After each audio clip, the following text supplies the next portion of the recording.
Sanibona bangani, indaba yethu yanamuhla ikhombisa ubuhle bemvelo nezilwane nokuhlalisana kahle ndawonye.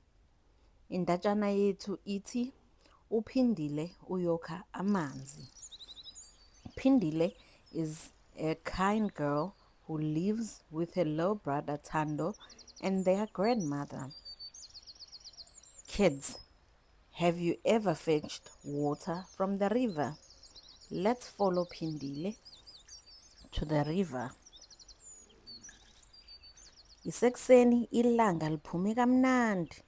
Ugogo nabazukulu bakhe bavukile basekhishini. Uziphuzela itiye lakhe elenzelwe ngabazukulu bakhe. Bantwana bami, amanzi aphelile. Ngizocela niye kowakha emfuleni, kusho ugogo. Yebo gogo, kuvuma uPhindile kanye nomfowabo. uPhindile kanye nomfowabo bathathe amabhakede banikele emfuleni. Ngiyathanda ukuya emfuleni ngoba sibona izilwane, kusho uThando. Yebo, kodwa kumele siqaphele futhi singagijimi noma sidlale eduze kwamanzi, kusho uPhindile. Bheka ufudu, kusho uThando. Ufudu luhamba kancane kodwa ave luhlakaniphile, kusho uPhindile.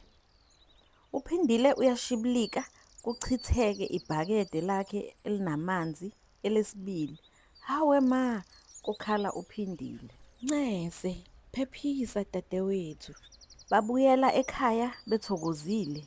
Kukuningi abafuna ukuxoxela ugogo wabo ngohambo lwabo beyokha amanzi emfuleni, njengokushibilika kukaPhindile. Gogo, sibona ufude emfulweni kodwa siliphazamisanga, kusho uThando. Ngiyajabula ukuzwa lokho mzukulu. Kubalulekile ukuhlalisana kahle nezilwane nemvelo, kusho ugogo. Buka gogo, ngishibilekile emkhombisa izimpahla zakhe ezinodaka. Phephisa mzukulu, ngizokusiza ukuwasha izingubo zakho ntambama emfuleni. Indaba yethu-ke isiphelile, ngiyathemba uyithokozele.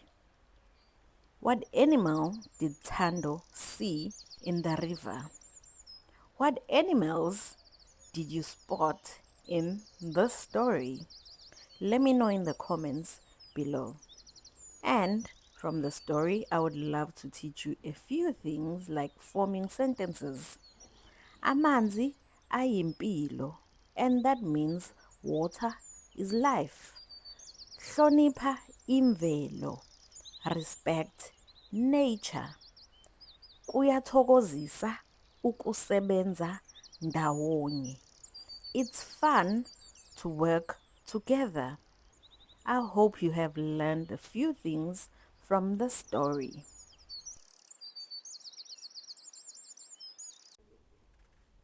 Mina engikufundile ubuhle bemvelo ngoba endleleni uma behamba beya emfuleni bebehamba bezokucula izinyoni, bebona iy'nkomo zidla emadlelweni.